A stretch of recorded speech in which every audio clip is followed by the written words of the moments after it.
Hindi lang kayod kalabaw, halos buwis buhay rin ang mga katutubong Mangyan Hanunuo sa Mansalay sa Oriental Mindoro para hindi kumalamantyan. Tumatawid kasi sila sa rumaragasang ilog, bit-bit ang kanilang mga produkto. Ang suliraning yan ang tinugunan ng Kapuso Tulay sa kaunlaran ng GMA Kapuso Foundation. Tuwing malakas ang ulan, hindi lang ilog ang umaapaw sa bayan ng Mansalay, Oriental Mindoro, kundi pati na rin ang takot ng mga katutubong Mangyan Hanunuo. Araw-araw kasi silang tumatawid sa rumaragasang ilog, bit-bit ang pag-asang makahanap ng pagkain at makabenta ng kanilang mga ani ng gulay at prutas. Nang baha sa kaingin, mahirap talaga magtawid sa ilog. Baka mamatay kami sa baha. Minsan ang araw na dulas at tumama sa isang malaking bato ang katutubong si Alia habang tumatawid sa ilog.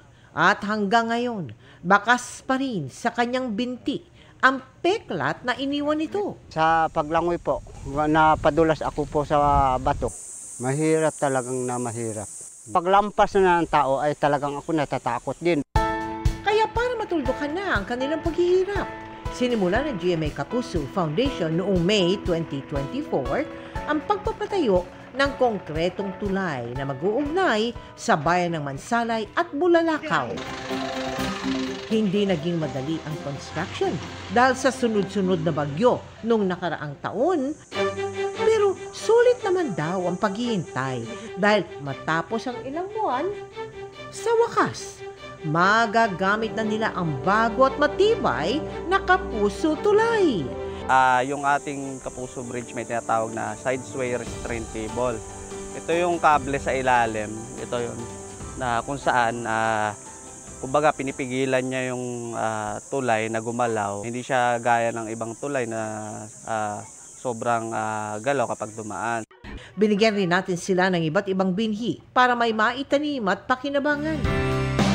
Sa mga nais makiisa sa aming mga proyekto, maaari po kayo magdeposito sa aming mga bank account o magpadala sa Cebuana Luwalier. Pwede ring online via GCash, Shopee, Lazada at Globe Rewards.